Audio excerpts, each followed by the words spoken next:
This conference will now be recorded. We talked about documents splitting yesterday. Let's talk about different points today.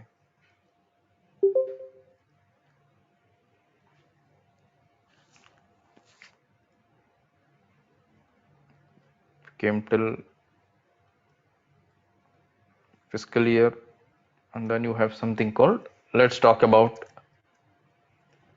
field status variant.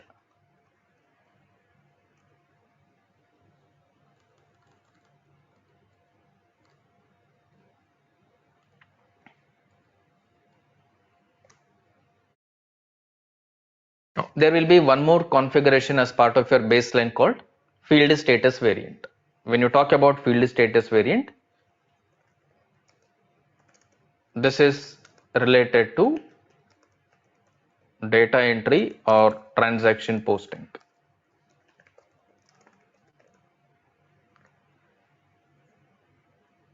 So when you talk about data entry, when you talk about transaction posting, you're talking about normal accounting documents or financial document posting. When you're posting any financial document, you will be giving different fields for the information purpose. Let's say I am recording a document wherein I will record debit entry, I will record a credit entry. When I'm talking about recording a debit entry, recording a credit entry, I will be representing multiple fields like date, amount, year, month, cost center, profit center, text assignment. Like this, there will be different fields which are applicable related to the transaction. Now, based on the transaction, based on the nature of entry, you may be requiring certain information as mandatory.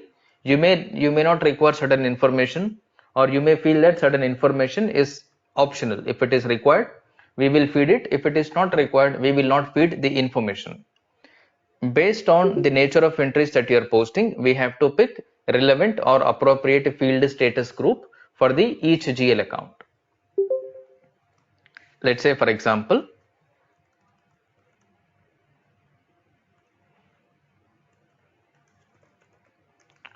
I'll talk about rent debit, cash credit. I'll say this is one of the accounting entry that I am recording. Whenever I talk about a rent or whenever I talk about any accounting entry, I feel that narration is mandatory. I feel that narration is mandatory. When we talk about narration is mandatory, normally even when we write accounting entries manually, we were writing something called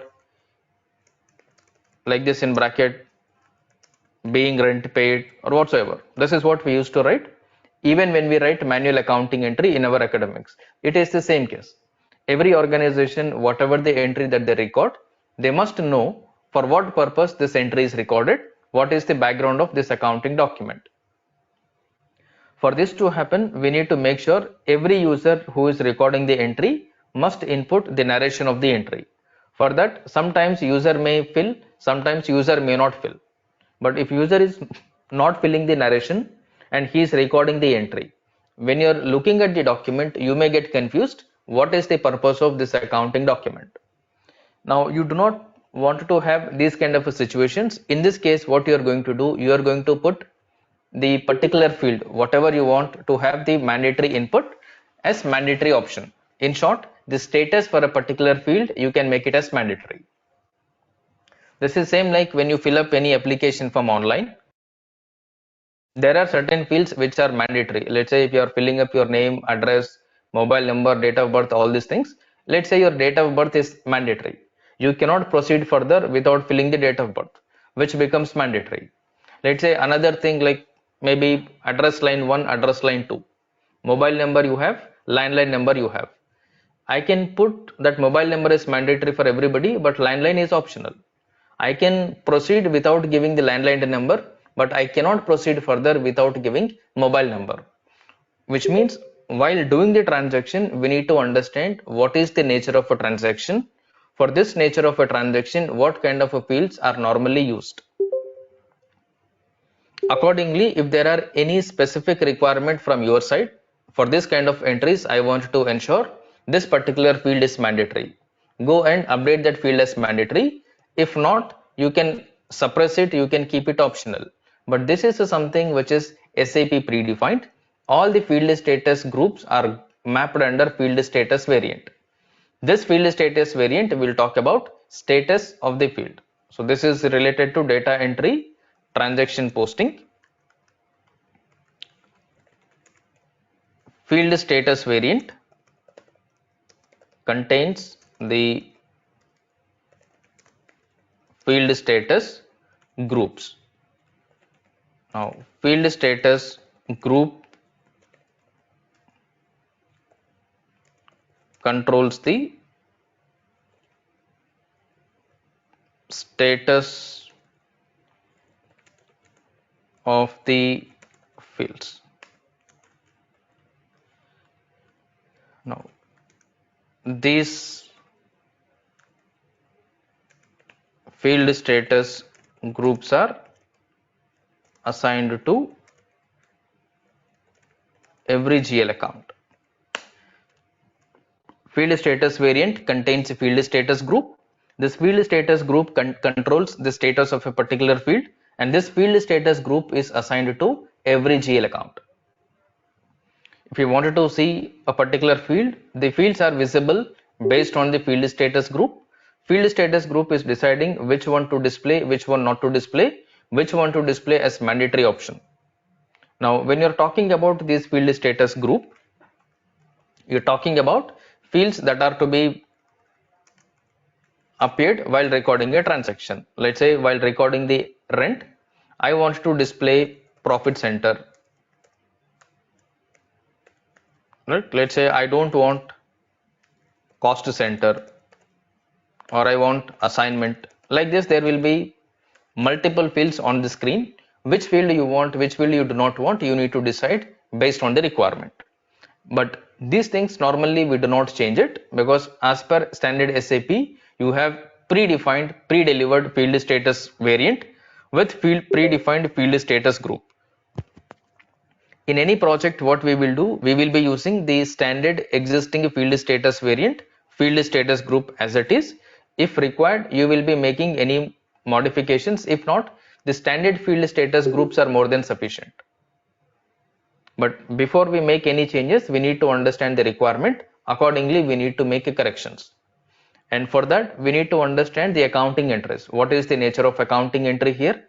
For this kind of accounting entries, what fields are mandatory, what fields are not mandatory. So everything is again dependent on your nature of accounting entry. For this particular accounting entry, what information your client requires as a mandatory input to be able to run the reports properly, to analyze the data in a proper way later on. Now, next one, there is something called sequence of field status. When you talk about a sequence of a field status, you have got 4 sequences in field status. One is your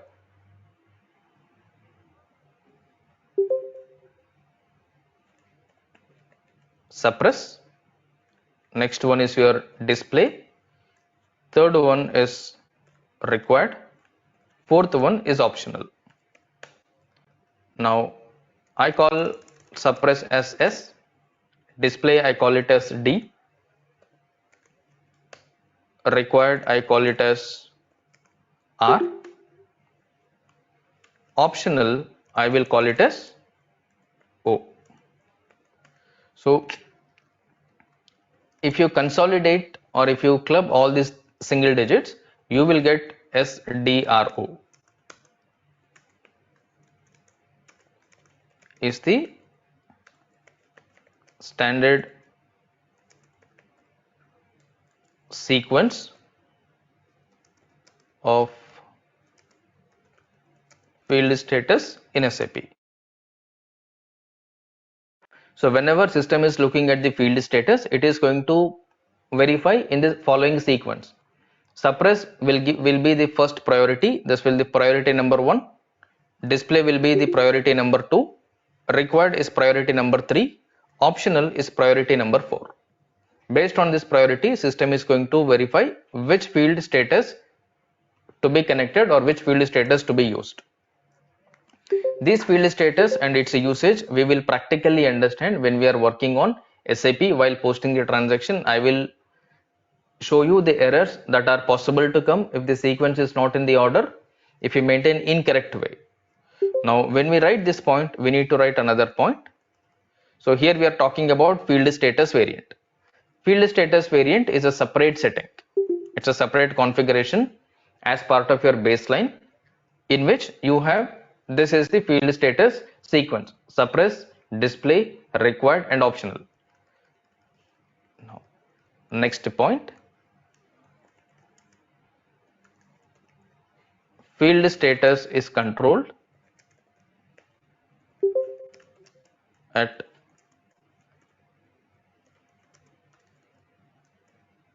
two levels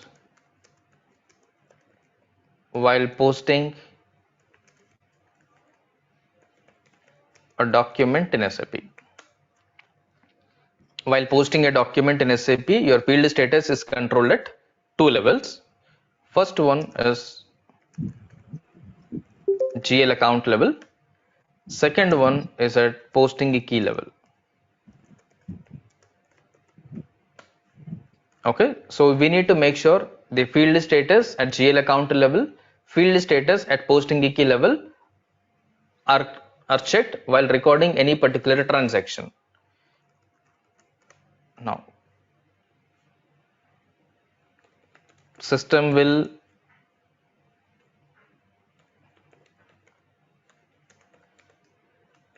compare the status of a field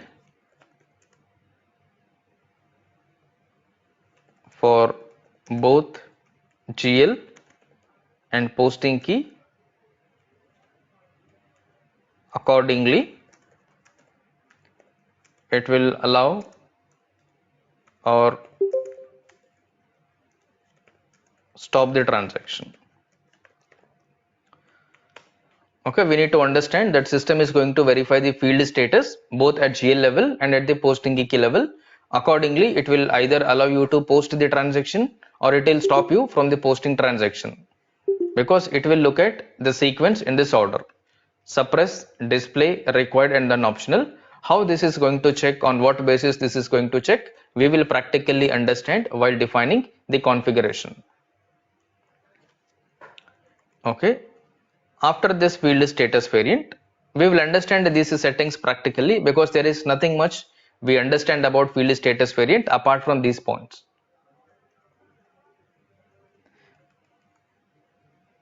Next one, you have something called tolerance groups. Okay, these tolerance groups, so these are used to check upper and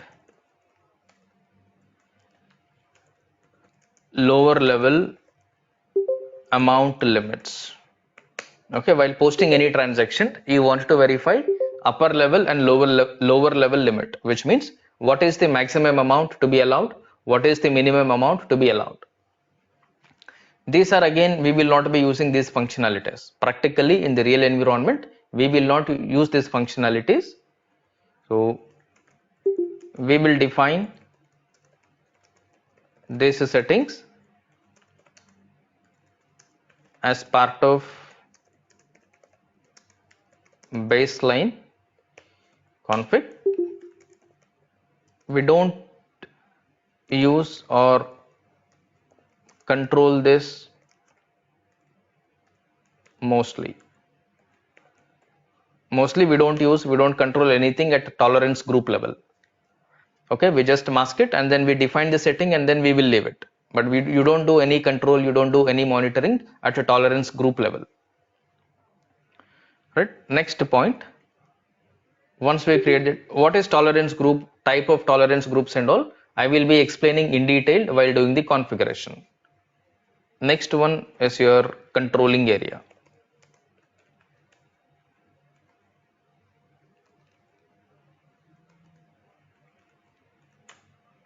Okay, so This is related to CO module. So all the CO related submodules are activated or deactivated at controlling area level.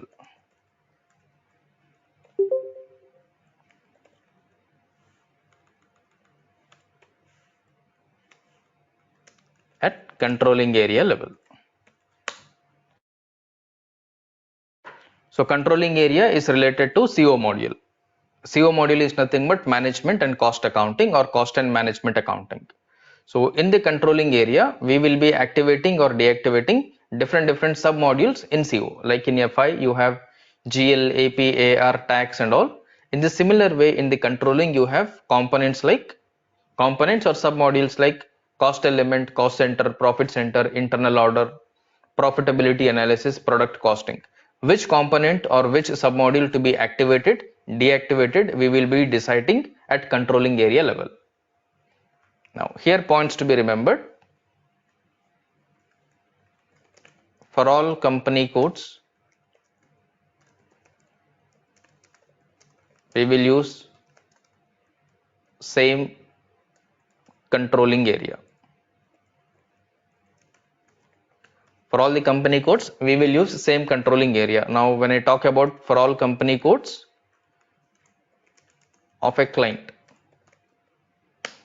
so do not think that when you're practicing, you should not compare these things from your practice point of view. You should always compare these things from your client point of view. Here again, when I am talking about client, you should not think about development client, quality client, production client. Here when I talk about client, I am talking about the organization or the company. If I am talking about BMW, for me BMW is a client.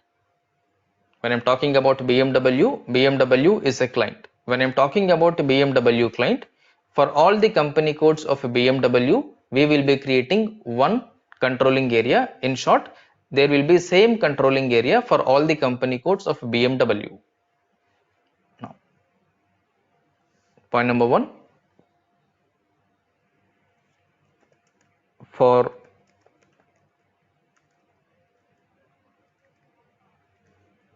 using same controlling area, below points must be followed. Okay, first point, same operating chart of account must be used in all company codes. Second one, same fiscal year variant must be used for leading ledger in all company codes.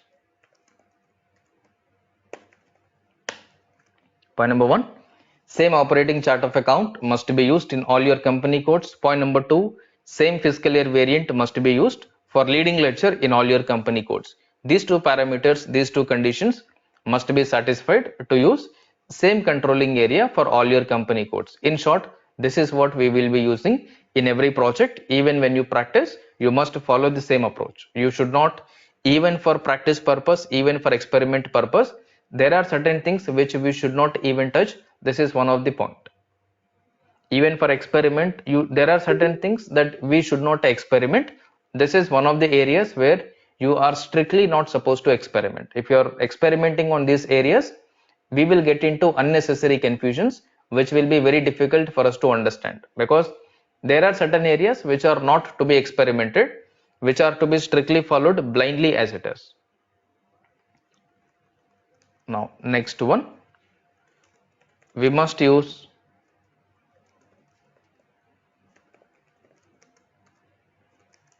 controlling area currency as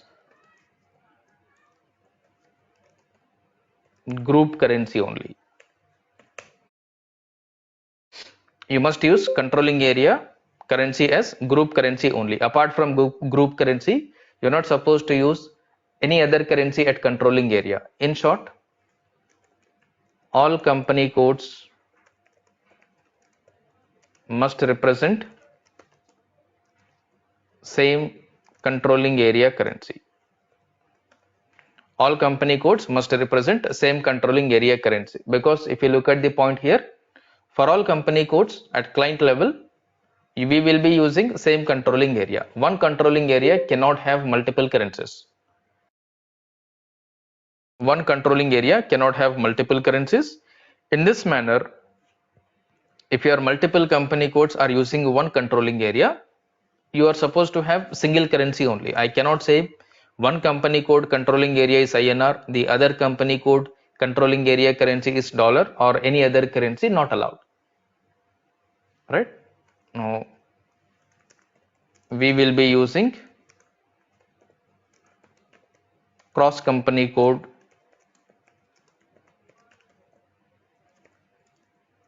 cost accounting for controlling area strictly. We will be using cross company code cost accounting for controlling area strictly. No option that you will change it. Okay. Now these points you must remember from the CO side. From the controlling area side, these points we need to remember.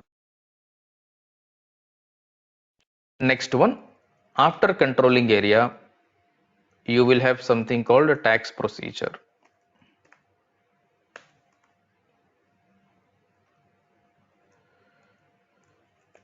For every country, we must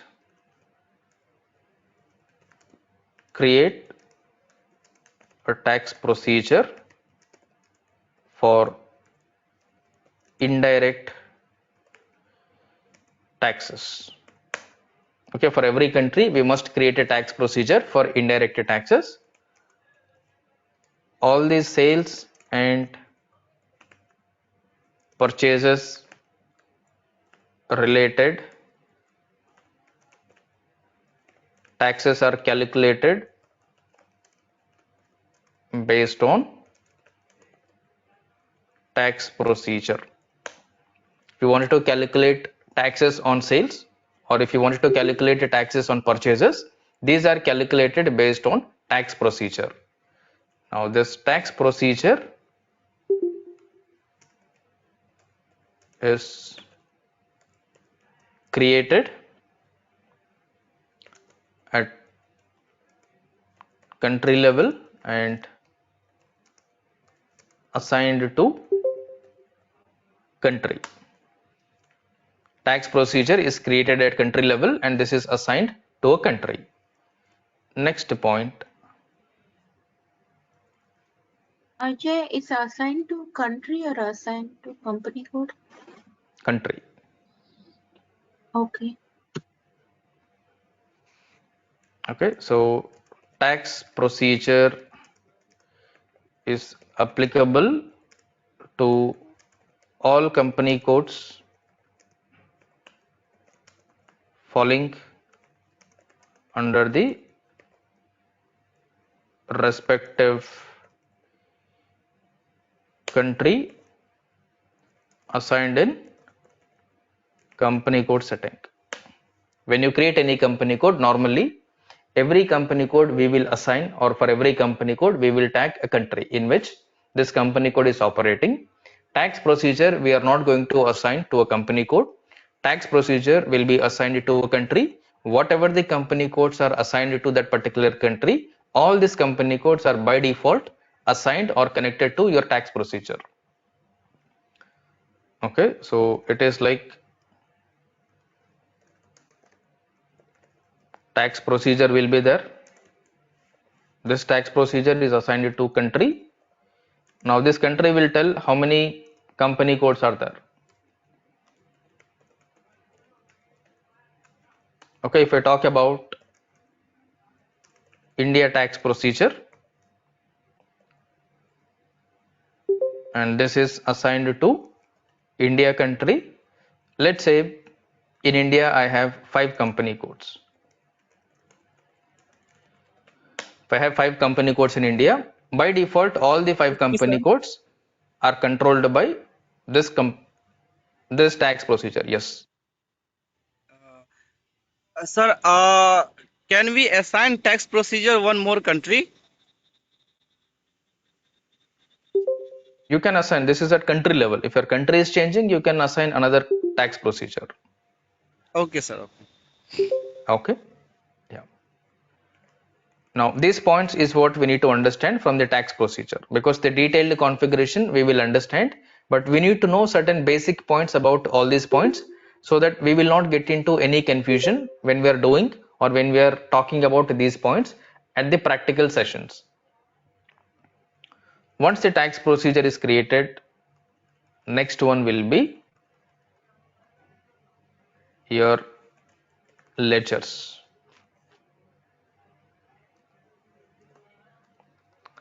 Okay, so we have different type of ledgers in SAP. So ECC and S4HANA. There are various type of ledgers, like you have leading ledgers, you have non-leading ledgers, you have simulation ledgers, you have extension ledgers, and you have underlying ledgers. Out of all these ledgers, what we need to understand at the beginning is these two. These two are mandatory, these are optional. This we will understand later on. You will be able to understand functionality of the other ledgers only when you are clear with the leading and non-leading ledger. If you are not clear with the leading ledger, if we are not clear with the non-leading ledger, strictly we are not supposed to talk about the other ledgers, right? You will be able to understand what is a simulation ledger, what is extension ledger, what is underlying ledger only when you are clear conceptually with the leading ledger, non-leading ledger concept and then functionality. Without leading, without non-leading, you will not be able to use these ledgers. These two, this extension, simulation, underlying any other ledger is dependent on your leading, non-leading ledger. Your primary focus is to make sure that you are clear with leading, you are clear with non-leading ledger. Now, when you're talking about leading ledger, when you're talking about non-leading ledger, here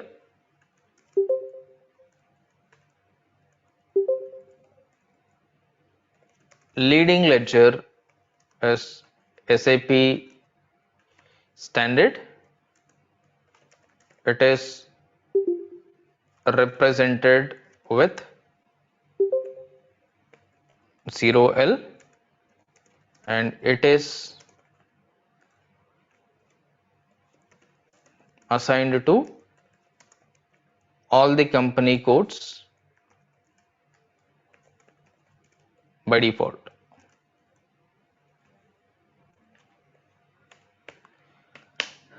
Leading ledger is SAP standard. It is represented with 0L and it is assigned to all the company codes by default, which means you have no control. You have no control to change the leading ledger. If you're talking about leading ledger is strictly 0L. You cannot change it. You cannot do anything when it comes to leading ledger. You have to strictly follow the way leading ledger works, and the way leading ledger assignments are happening we need to understand first, because leading ledger is mandatory for every company code. You cannot work on your company code without leading ledger. The moment you create a company code, leading ledger is assigned to your company code by default. Any transaction that you are posting will be updated in the leading ledger first. From the leading ledger, if you have any other ledger, data will flow to the remaining ledgers. But leading ledger is mandatory. Next one.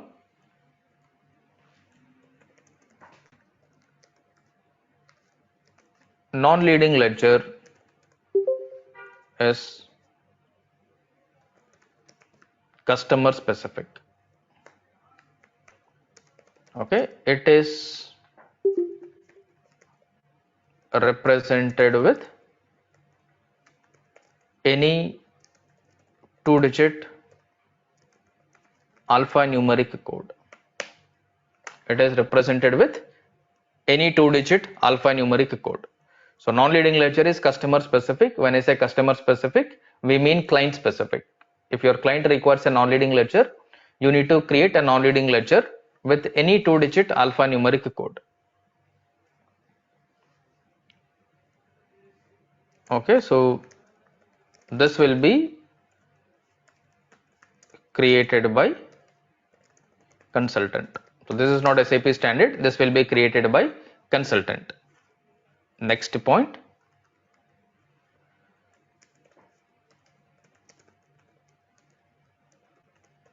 All the company codes will use same leading ledger, that is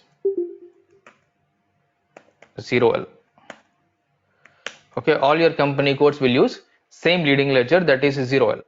If you're talking about one company code, your one company code is used with leading ledger 0L. If you're talking about five company codes, your 5 company codes will be using the same leading ledger 0L, which means ledger represents multiple company codes. And similarly, all the company codes will use the same non-leading ledger, that is whatever. For example, NL, non-leading ledger. Right? In short, for example, if we have 5 company codes,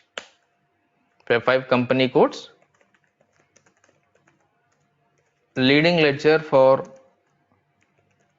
5 company codes will be 0L. If you have 5 company codes, all the 5 company codes will tell that leading ledger is 0L. Similarly, non-leading ledger for all 5 company codes will be NL. Which means if you have 5 company codes, you're not going to use 5 different leading ledgers. You're not going to use 5 different non-leading ledgers. You will be using one non-leading ledger which is assigned to all your company codes, one leading ledger assigned to all your company codes. Okay, when you're talking about ledger, you're talking about leading ledger, non-leading ledger.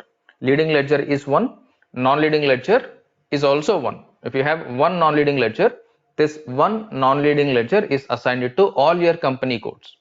If you have two non-leading ledgers will be assigned to all your company codes. We need to understand the assignment in a proper way right from the beginning. Later on, this will lead to unnecessary confusions.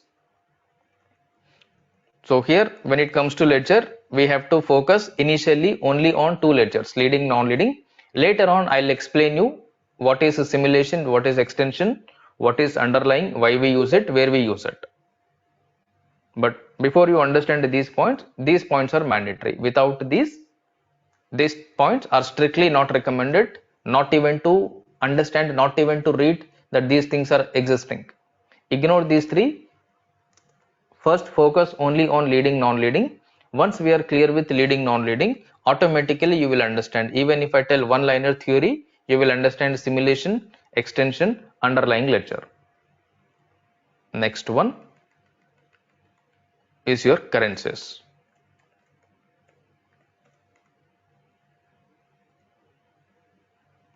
When I talk about currencies,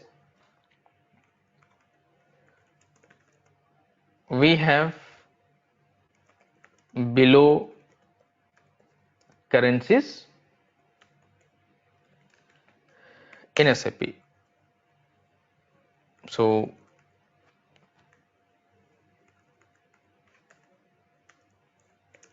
I'll put, we have below currency types in SAP. First one, I will put a document or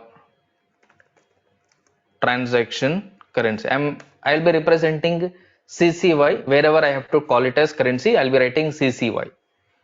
Second one is your local currency or company code currency. Third one is your group currency or local currency too. Fourth one is your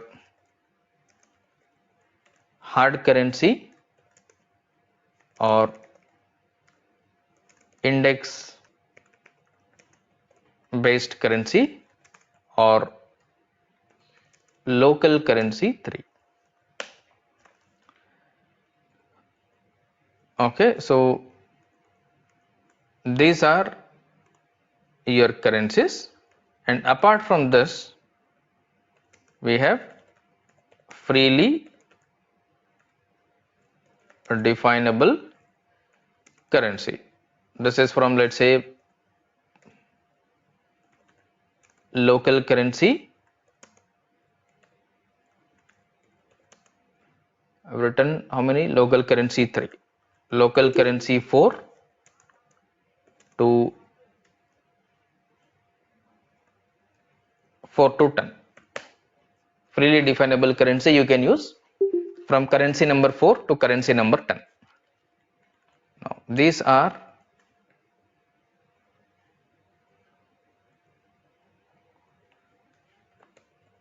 common in ECC and S4HANA. These are common in ECC and S4HANA. These are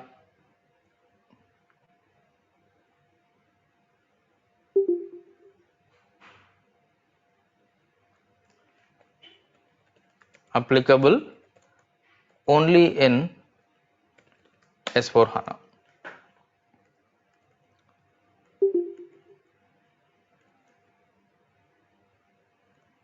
Sir, hard currency, index-based currency, and local currency, three are the same, right?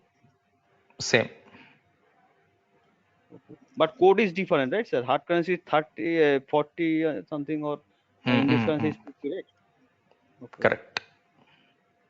We're not talking about codes and all. We're not talking anything with respect to SAP identifications. This SAP identifications I'll make you understand only when we are on SAP screen. We're trying to understand the basic points so that we know what is what. Okay. So when we talk about currencies, you will be having the below currencies. You will have document currency or transaction currency, local currency or company code currency, group currency or local currency 2, hard currency, index based currency or local currency 3. The first 4 options are common both in your ECC and your S4HANA system. Fifth one, which is your freely definable currencies, these are applicable only in your S4HANA system, which means whenever you are recording any transaction based on the currency settings that you are having or based on the currencies that are applicable for your client business process, each and every document must update all these currencies. Now only one currency user will be updating, all the other currencies are derived based on the exchange rate. So while posting the transaction, user will input only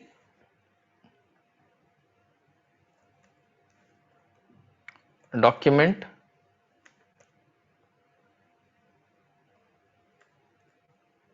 or transaction currency. Okay, all the other currencies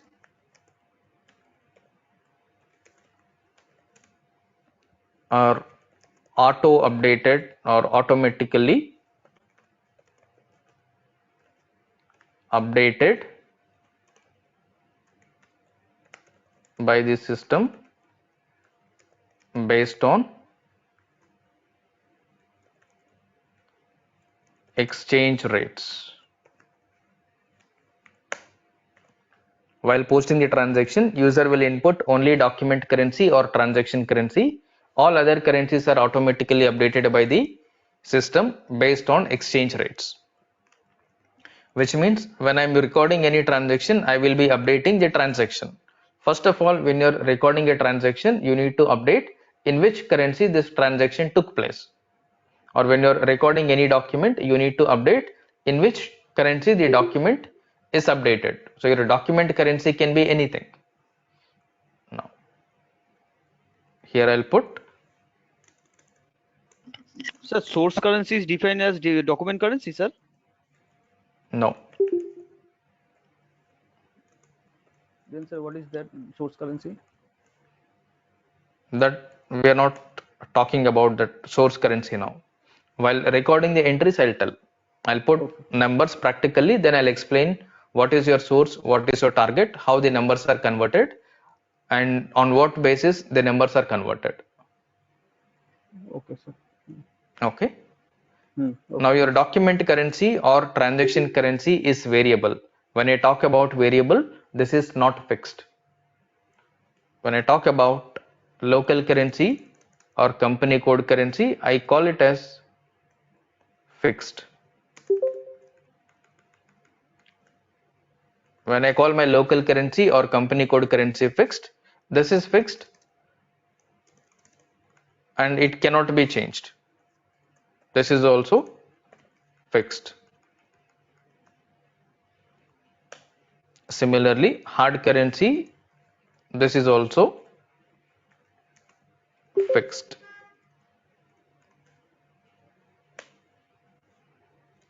These are also fixed. When I say fixed, once we update the currency, you're not supposed to change later on. Okay, only one currency that is variable, which is your transaction currency or document currency. Based on your transaction currency, based on the document currency, all other currencies which are fixed will get automatically converted based on the exchange rate. Now, when you create a company code, you will define what is your company code currency. Company code currency cannot be changed later on. At client level, you will be deciding what is your group currency. Group currency cannot be changed later on. Similarly, for your different reporting purpose, let's say country specific reporting purpose, you may be using third currency. This is also fixed, cannot be changed later on. Freely definable currencies are also fixed. Based on the any other reporting requirement, you will be using multiple freely definable currencies. These currencies are also cannot be changed later on, which means when you are working on your company code, make sure what is your reporting requirement, in which currency you will be generating or you will be using these reports. Accordingly, we need to freeze. These are the currencies that we need, and these currencies are not supposed to be changed later on. Once you fix a currency, you have to stick to the currency. Later on, it is not possible, not recommended to amend the currency. Now, this currency variable, and I'll put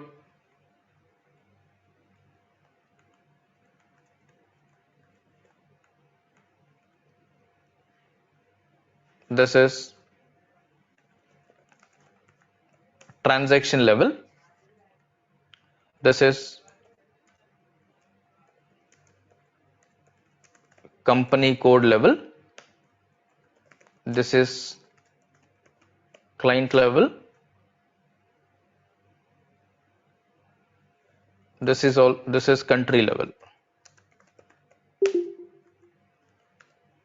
For now, ignore these currencies.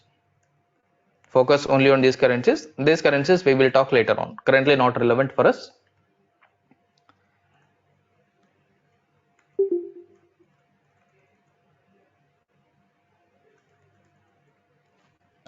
Sir, you mentioned local currency 2, local currency 3, local currency 4.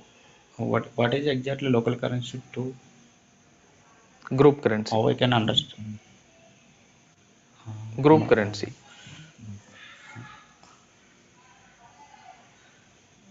I've listed group currency there, right?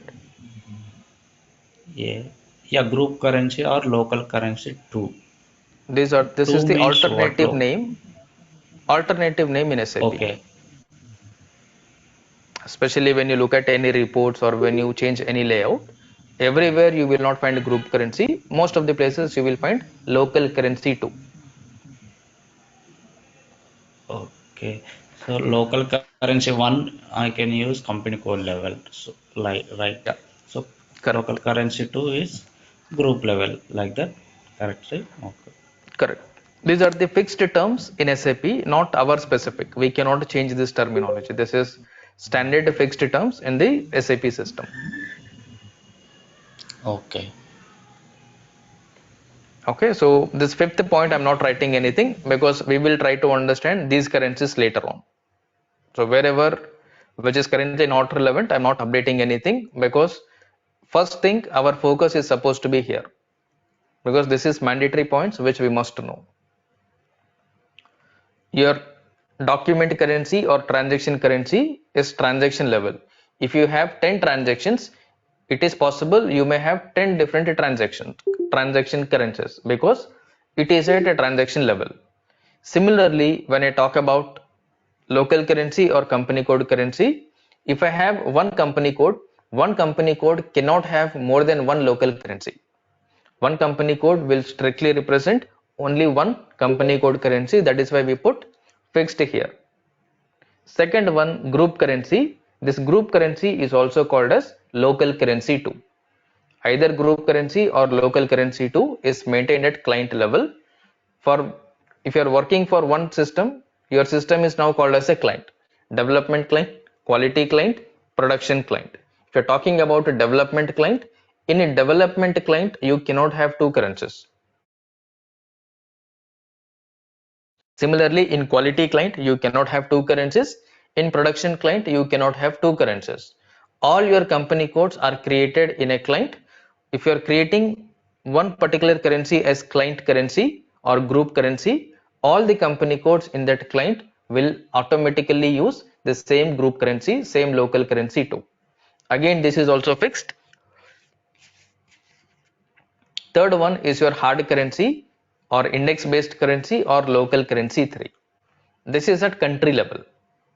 Let's say if I am assigning a third local currency, either index based currency or hard currency at India level, all the company codes which are working in India can use this third currency because this is at country level, not at company code level, not at client level. If you define a third local currency at country level, all the company codes which are working in that particular country, you can use this third currency. The remaining currencies are applicable only in S4HANA. We will try to understand later on. Normally, we don't use these currencies. These four currencies are more than sufficient. And another point, while posting the transaction, user will input only document currency. Your input is only a single currency. All other currencies are converted based on the exchange rate. All other currencies are converted based on the exchange rate automatically by the system. For which what we need to do, we need to maintain exchange rate. Now, exchange rates are to be maintained at each currency pair level. When I talk about exchange rate to be maintained at each currency pair level,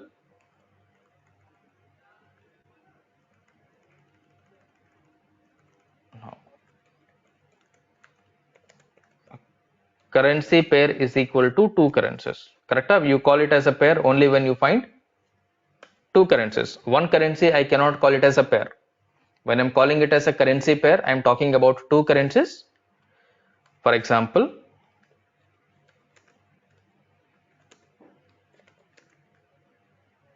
INR and dollar. If I'm talking about INR and dollar together, I call it as a currency pair. I cannot call it as a currency pair if I am not talking about two currencies.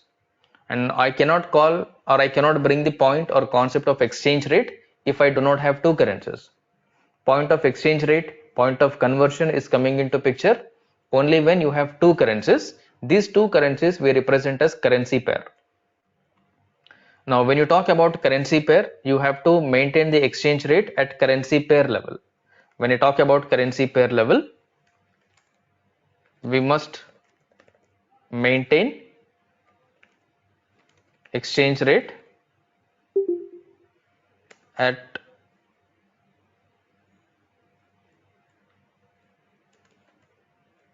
below combination and below combination level. First one is your local currency to foreign currency. Second one is your foreign currency to local currency, which means whenever you're talking about two currencies, you need to list out what is your local currency, what is your foreign currency, because any transaction that you record in your company code, you must record the transaction in your company code currency. When you talk about local currency, you are talking about company code currency. Top we have listed local currency is nothing but your company code currency. Every transaction that you record must contain company code currency. If you are not updating any value in company code currency, no transaction is allowed to be recorded in the system. Company code currency becomes mandatory for any currency conversion, for any exchange rate that you are talking about. You must bring one currency called as local currency, which is always your company code currency. If I put here local currency is equal to company code currency, this is mandatory for all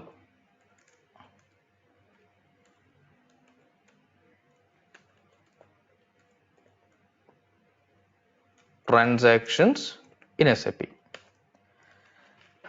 Local currency is equal to your company code currency. This is mandatory for all transactions in SAP, which means without local currency or without company code currency, no transaction is allowed in SAP system.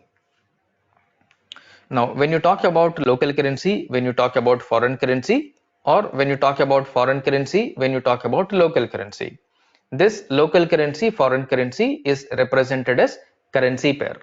When I'm talking about currency pair, I cannot straight away decide what is my local currency. I cannot straight away decide what is my foreign currency. Right? Before this, I need to understand what is my company code. For example, INR and then dollar. I'll put this here.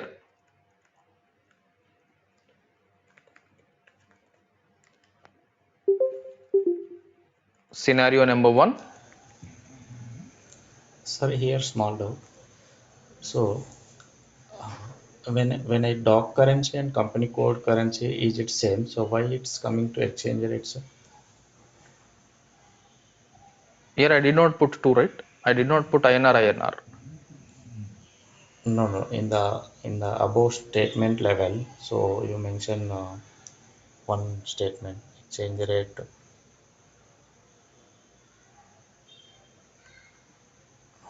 down. Here. All other currencies are automatically updated by the system based on exchange rates. Yes. If it is the same So currency, it when is 1 to 1. It is not converted. If it is different currency, that is where conversion will come into picture. it's right, so okay. Clear? Yes, I have one Yeah, doubt here. Local currency Yeah. to local currency, it exchange rate pick to I think one. Company code currency, local currency too. Is it right? Repeat your statement again. Company currency to. Yeah, local currency. Okay. Company code currency to local currency. So that time exchange rate pick code only one. Company code currency, local currency, or local currency to. Yeah, both are same currency that Both time. are same, correct? Yes. If both are same value will be taken. If your currencies are changing, let's say you need to play with the currency definition. Let's say if I'm talking about my local currency, we have to replace. That's what I'm writing here now. Because so far I did not put what is this currency, right? Whether it is INR, dollar, I did not mention anywhere. We only listed currency type. Now I'll put the examples wherein you will understand. Clear? Here you will understand what exactly we were referring to the above statements. So for example, I am taking INR and then dollar. Scenario number 1, company code is in India. I'll take second scenario. I'll put company code is in USA. Okay, first one, company code is in India. Second one, I'll say company code is in US. For this, local currency will be INR, foreign currency will be a dollar. Now here it is the other way around. Local currency will be dollar, foreign currency will be INR. Any doubt in this?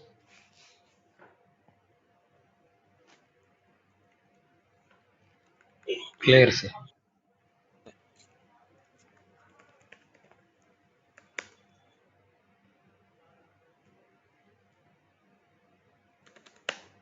Okay, in first scenario, we are assuming company code is in India. In the second scenario, we are assuming company code is in US. And this is our currency.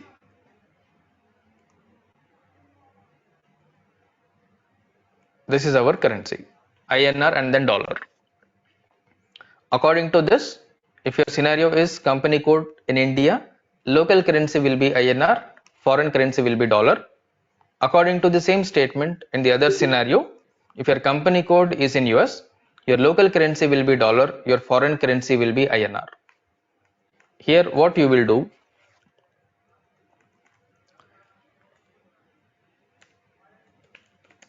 exchange rates are maintained at client level. So these are not company code specific.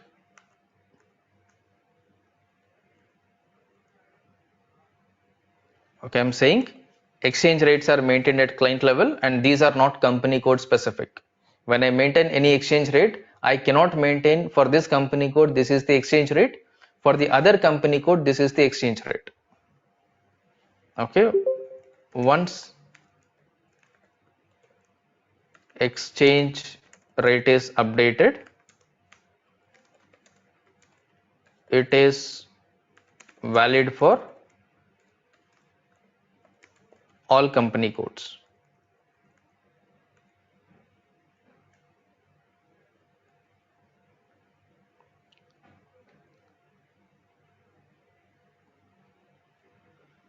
Okay, once exchange rate is maintained, it is valid for all the company codes, which means you cannot say that this exchange rate is applicable only for one company code, the other exchange rate is applicable for other company codes, not possible.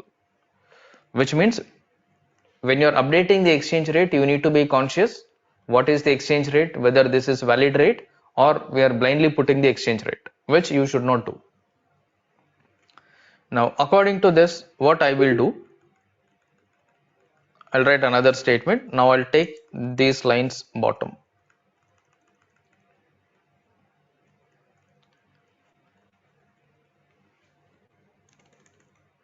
Now, assuming this is at the rate 80.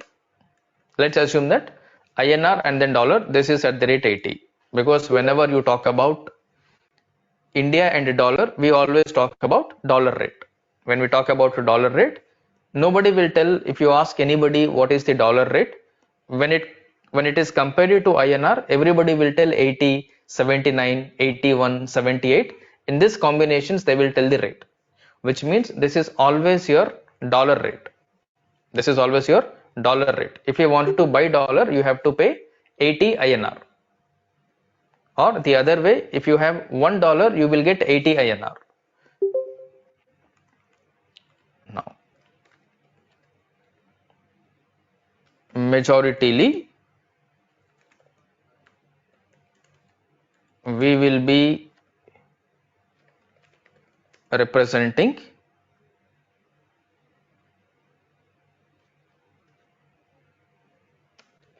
foreign currency to local currency in the exchange rates.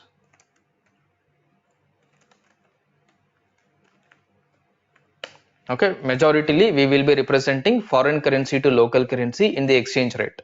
For example, if I ask you what is the exchange rate for INR dollar or dollar INR, if I ask you in this combination INR to dollar or dollar to INR, we will be telling the same answer because we are listening dollar there. The moment you listen to a dollar, you are going to tell 80 rupees.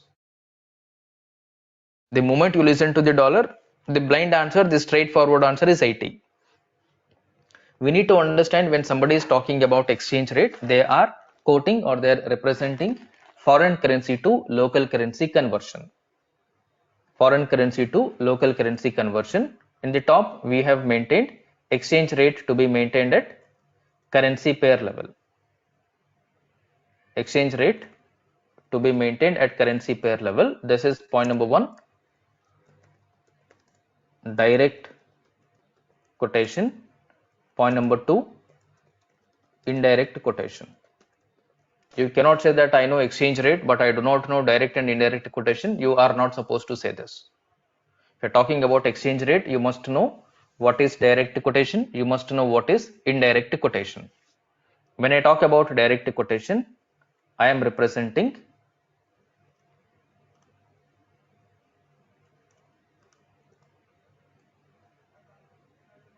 now.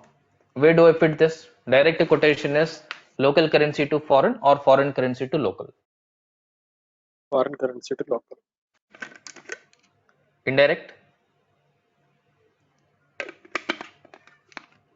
Local currency to I think this format is correct only. Local to foreign, direct quotation. Direct is foreign currency to local currency. correct. How? Why we are calling direct quotation? That is the only. I'll explain. This will be your 1. This will be 2. Above also, let me change the sequence so that when you refer it, you will not get confused.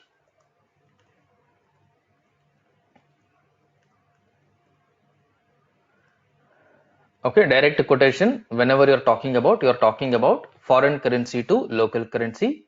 Indirect quotation, it is always local currency to foreign currency. So this is multiplication, this is divided by. When I say multiplication, I mean star. When I say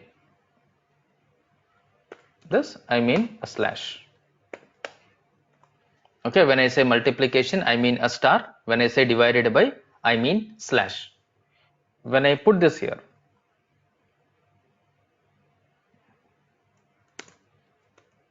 I'll take this down now. Now I'm talking about direct quotation. When you talk about dollar rate, what is the rate that you're talking about? 80, correct? Now I'll put 80 here. I'll put 80 as my quotation, and here foreign currency to local currency. What I am doing? I am doing US dollar to INR. US dollar to INR. Here we are talking about multiplication. Here we are talking about multiplication. Whenever you are talking about currency, you need to put something called currency ratio or currency conversion, whether it is 1:1, 1:1000, 1:100 or whatever it is. Currently the assumption is 1:1. Currently the currency conversion is 1:1, which means you are comparing $1 with 1 rupee. According to this, your exchange rate, one sec, it's getting stuck.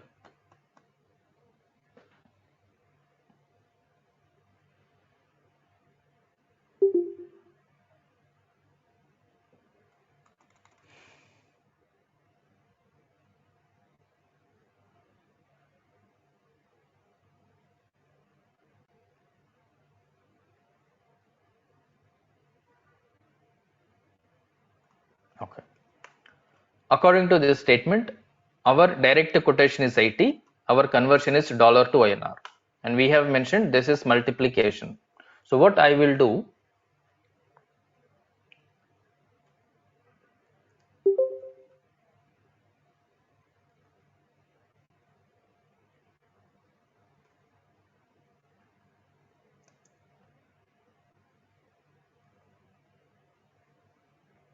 so I'll put USD multiplied by INR. I'll say USD multiplied by INR. What if we have $20, if we have $100, and if we have $1? If you have $20, one sec, I'm not sure why this is getting stuck. Just a minute.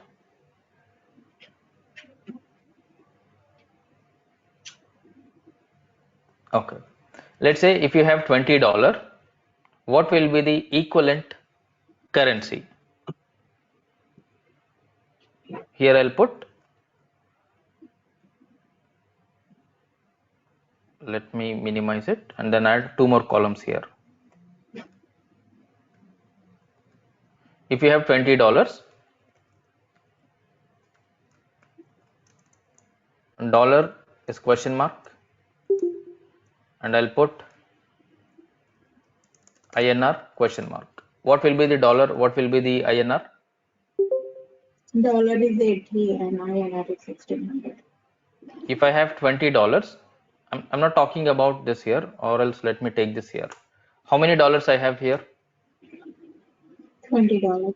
20. I have $20. Let me put my dollars 20, because I know what is my dollar. Now what am I converting? I'm converting my dollars into Rupees. INR. INR. Now dollar to INR, what is the rate?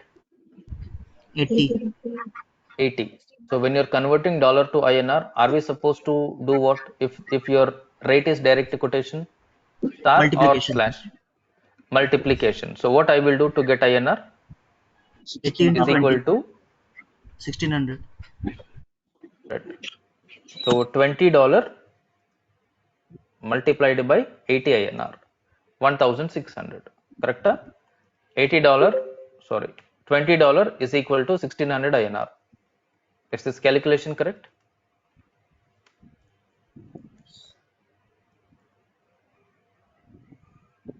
What if you have $100? 100 into 80. So I'll put my dollars are 100. So I need to calculate this is equal to $100 multiplied by your direct quotation exchange rate is 80. 80,000. This is 8,000. 8,000. So I'll put Instead of 8,000 here. you can make it is equal. Instead of undo. Where? Instead of undo symbol, USD 20 equal to INR 1600. That means clarification. No, these two are two separate currencies in your transaction. That is why I'm putting AND. Okay. Okay, because when you post any transaction, your INR value is different, your dollar value is different. Okay, sir. Okay. Third one, if I have only $1, so my dollar will be 1.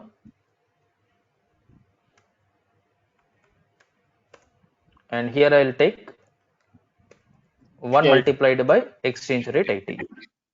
So here it will be 80. Are these figures clear? Yes, sir. Yes, sir. Next one, let me put the same example in the other way around.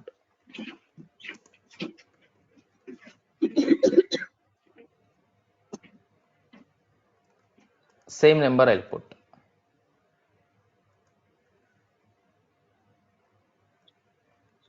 Let me take this down so that you don't see any other points. Second one is indirect quotation. When we talk about indirect quotation, what are we talking about, star or slash? We're talking about slash divided by. Now, whenever you talk about exchange rate, nobody will tell you two rates. If I'm talking about INR dollar rate, nobody will give me two rates. Everybody will give me single rate called 80. Am I correct? Right? Whether you ask somebody dollar to INR or INR to dollar, the standard answer majoritarily what you get is 80. Yes, no? Yes, sir. That majoritarily everybody will tell dollar rate only, which is 80. Now, when you talk about currency pair, you have to be in a position to understand what is the rate that they are quoting and how do you convert this rate into direct and indirect. Point number one, your indirect quotation is always represented by slash. This can be represented in two ways. Point number one, in the indirect quotation, you can put 80 as it is. You can put 80 as it is. This is your option number one. Normally in SAP, this is what you will do. In the indirect quotation, you will put 80 only. When you put indirect quotation 80, what system is going to do? What system is going to do is equal to, it will take 1 divided by, so it takes 1 divided by indirect quotation multiplied by your currency. Here I have $20. Now here I need to change dollar to what? This is the other scenario. Dollar This to is local INR. currency to foreign currency. When I talk about local currency to foreign currency, dollar will be replaced by what? INR.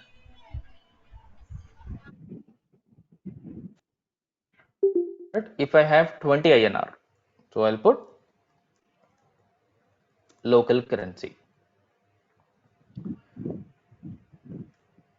This is what system is going to do for this. 1 divided by indirect quotation multiplied by local currency. So in short, what system is going to do, it is going to take is equal to 1 divided by what is indirect quotation? 80. 80. This is what it will take. And it will multiply this with your local currency. What is your local currency? 20. If I have 20 INR, my 20 INR is equal to 0.25. Similarly, if I have 100 INR, my 100 INR is equivalent to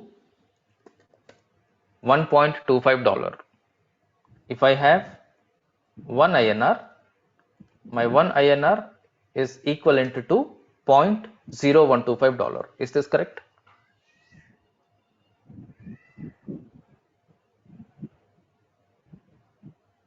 This is how SAP works when it comes to exchange rate. So everywhere, wherever you go to exchange rate screen on SAP, you have direct quotation, you have indirect quotation. If your system is displaying with a slash, you need to understand this is indirect quotation. If there is no slash, you need to understand this is direct quotation. So your exchange rate can be represented by 80. It can also be represented by 80 like this. If you find only 80, what is this? Direct or indirect? Multiplication. What is this quotation called? Direct or indirect? Direct. This is direct quotation. This is equal to multiplication. Correct? You need to multiply this. If you get slash before the rate, Indirect. Indirect quotation. Indirect quotation. this is your indirect quotation. For the indirect quotation, we should not do multiplication. You have to do a divided by. Okay, even when you look at the exchange rate in SAP, which I am going to show once we start the SAP, I'll show all these points. First thing that I'll make you understand is how exchange rates are converted. How do you understand direct quotations, indirect quotations, how do you simulate exchange rates. These points we need to understand. Now, if you understand this point, when Hi, you sir. get any currencies, yeah, Which one is used mostly in project, like direct or indirect? both. For every exchange rate, you have to, as I said, you need to update currency pair level. This and this you must update both. Okay, sir. Thank you. So that if you put INR, I should get dollar. If I put dollar, I should get INR. Correct? Yes, yes. When I'm telling my dollar rate is 80, if I tell Mm-hmm. $1, you have to tell 80 rupees. If I tell 80 rupees, you have to tell $1. Correct? Conversion should happen from INR to dollar, dollar to INR. Am I correct? Yes, sir. Correct. I'm talking about dollar rate. If I tell INR, I should get dollar value. If I put dollar, I should get INR value. That is where I am calling it as currency pair. Whenever you have currency pair, you must update direct quotation at the same time indirect quotation. If you are updating only one rate, then what we are updating in system is wrong. Okay. Okay, so in this Sir, scenario, Sir, yes, what is 1:1, 1:100? that is your currency translation ratio. It is like if you take certain currencies, due to inflation, the currency is very high. If you take countries like Indonesia, if you take countries like Vietnam and all, one INR is equivalent to maybe 2000 Vietnam currency, or one INR is equivalent to 500 Indonesian rupiah and all. In these cases, normally we do not do transaction for 1 rupee, 5 rupees, 10 rupees, correct? Correct. If you're doing a transaction, if you're using SAP, your transaction value will be high. Maybe 10,000, 1,000, 50,000, 100,000, 500,000. Yes or no? Yes, sir. If each rupee, or if one currency is equivalent to huge currency in the foreign currency, when you multiply more number, let's say 1,000, you will end up getting 1 followed by 20 zeros or 15 zeros. SAP will have character limitation for every field. Every field will have a fixed length. Yes, sir. Let's say you cannot update more than 16 characters, more than 18 characters, more than 24 characters. So in this case, what will happen? Your number will be huge. This number cannot be accommodated in the amount column. Okay. So it will stop you recording high value transactions. That is why what we do, this is a standard practice everywhere. Instead of That converting time, 1 to 1, we will convert 1 is to 1000. Like you will convert 1 INR with 1,000 other currency. okay. Okay, sir. Normally, whenever you Ajay look sir. at any report, you will find something like 100. Above, you will get something called 1,000. like this, correct? One. When you get like this above, which means for this you need to add 3 zeros. This is in lakhs, not in thousands, correct? Correct.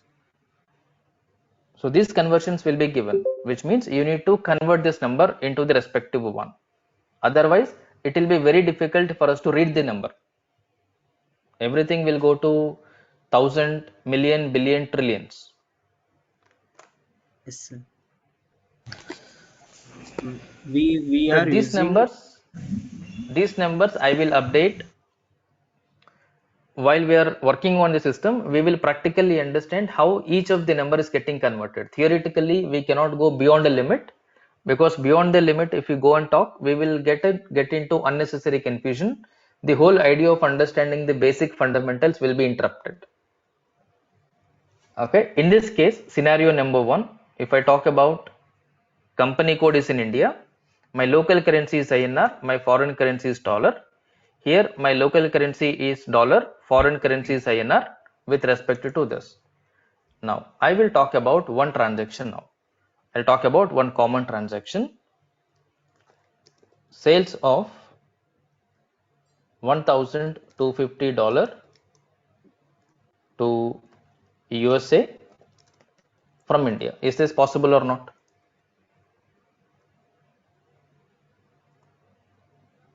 Is this transaction possible or not? Can Indian company sell $1,050 sale to US or not?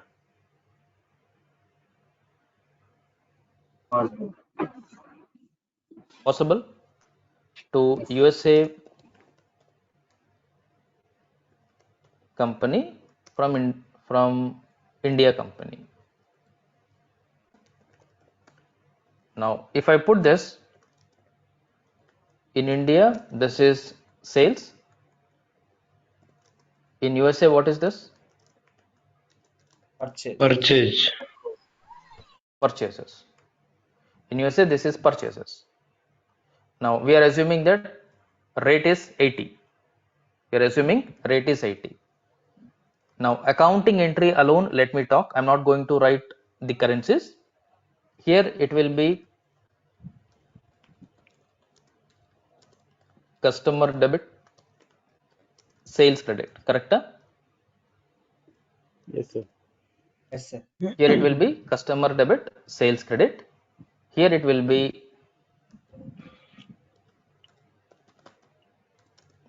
purchase debit and this will be your vendor credit. In India, every transaction to be recorded in which currency? You have to show your sales in dollars or INR? INR. INR, sir. INR. In US, you have to show your purchases in INR or in dollar? Dollar. Dollar. Dollar. Alright. Whatever the currency you are doing the transaction, end of the day you need to convert and show the report in the local currency. This is basic rule for every country, for every company. Correct? Yes, sir. Now, when I am talking about India, how India will record this transaction? They will convert this 1250 into INR. How they will convert this 1250 into INR? The dollar multiplied the rate. So is equal to what you know is dollar value. $1250 multiplied by 80. Correct? Yes, sir. Yes. Correct. Direct quotation like 100,000. Because $1,250 multiplied by 80. This is 100,000. I'll put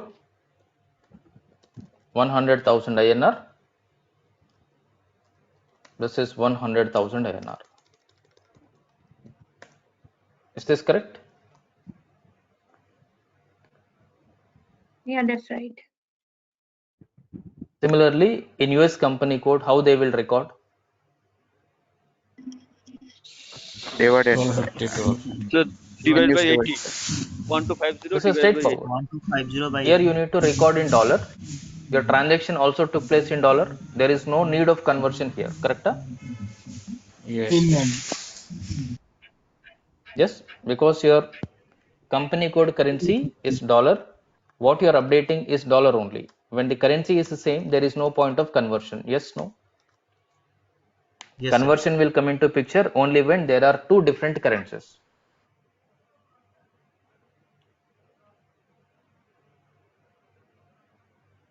Is this right? Yes. Now, if I put another example here,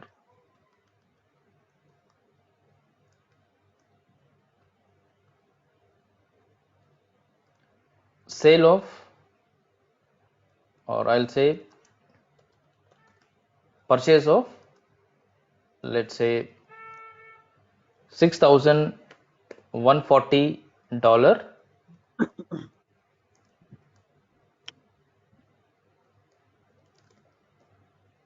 in India company from US company. Okay, in India, what is happening?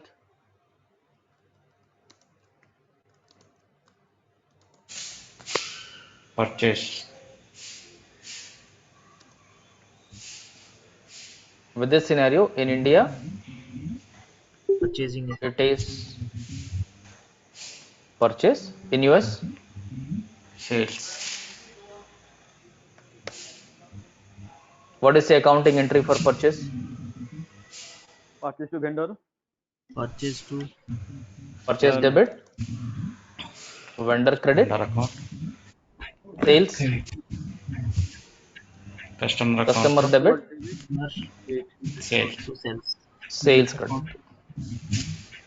Now, in India, you have to record purchases in INR, correct? Correct. In US, you have to record sales in dollar. Now, the exchange rate that we are aware of is 80.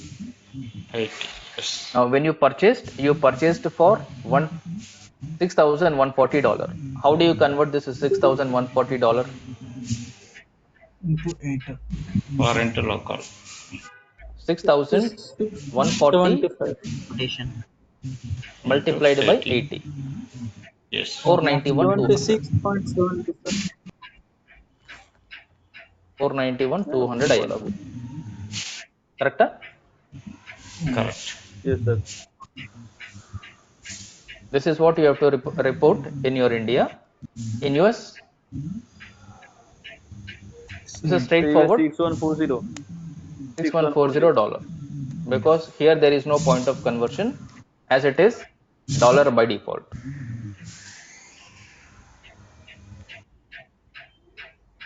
Now, if you interchange the same example, if I interchange the same example, now see what is happening.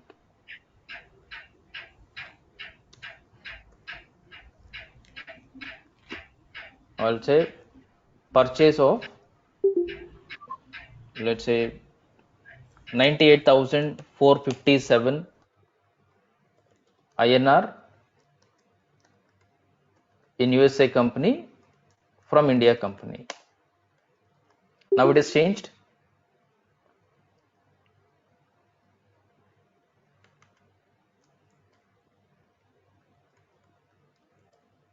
Now in India what it is, in US what it is? India Yeah, sales. USA Purchase purchase. US. In India it is sale, in US this is purchase. For sales, what is the accounting entry? Customer debit, sales credit. Customer debit, Sales. sales credit. In US, Purchase to vendor. Purchase account debit, purchase vendor debit, account, vendor credit. vendor account credit.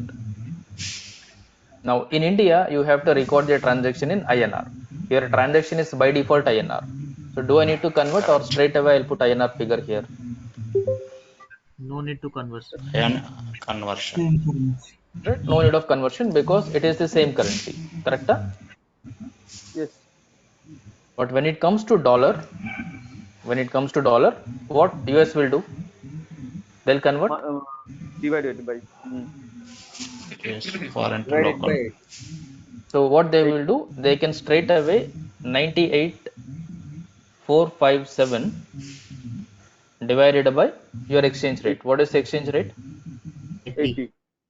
80. 80. They put 80, they'll come to know how much in dollars? 1230. $1230.71. This is what they will update. Is this right? Right, sir. These calculations will happen automatically in SAP based on your exchange rate. So we should not see that exchange rate, we go to OB08, we update the rate, we save it. But how system is converting these numbers in the back end, we need to get that logic. If you put in direct quotation, what will happen? If you put in indirect quotation, what will happen? How system is going to update the currency conversion, we need to understand. Okay, this is basically about your exchange rates.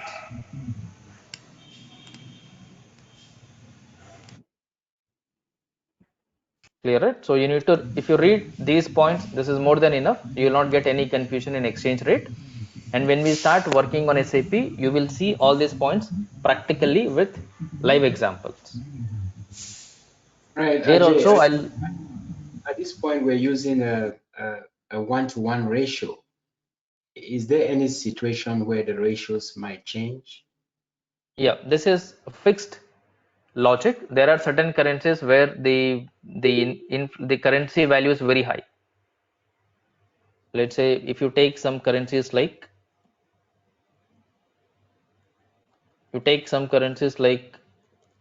Indonesia, Thailand, something like Vietnam, like that, there are certain currencies. Okay, if you take Indonesia, for example, let's say 1 INR is equal to, on an average, 500 IDR. If I do a transaction for, let's say, 1,30,000, if I do a transaction of 1,30,000, how this will become 1,30,000 multiplied by 500, correct? Is this right? Yes, sir. Now, if you see, the number is very big. If you see, the number is very big, and if your transaction happened in more number, let's say another number, you will end up getting huge numbers. Now, when you look at this, is it possible to read the number quickly?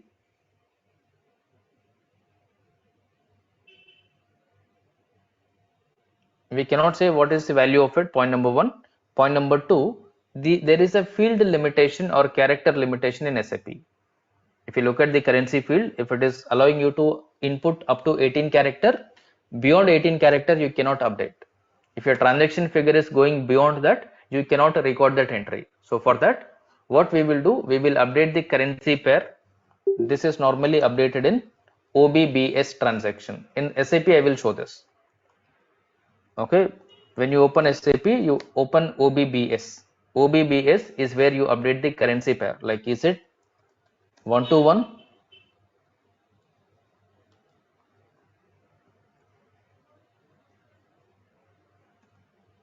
Whether this is your 1:1 or 1:100 or 1:1000. Normally, this is how we maintain. Like, one local currency is equal to one foreign currency, or one local currency is equal to 100 foreign currency, one local currency is equal to 1000 foreign currency, or the other way around.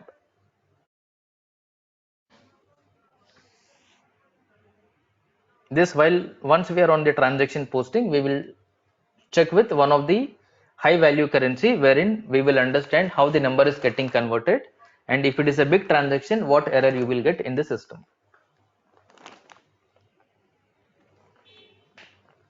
Clear?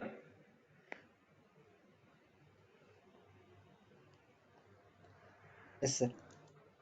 Yeah. All right, go through this for today, and if you get any questions, I'll answer your questions in the next session. Let me stop this recording.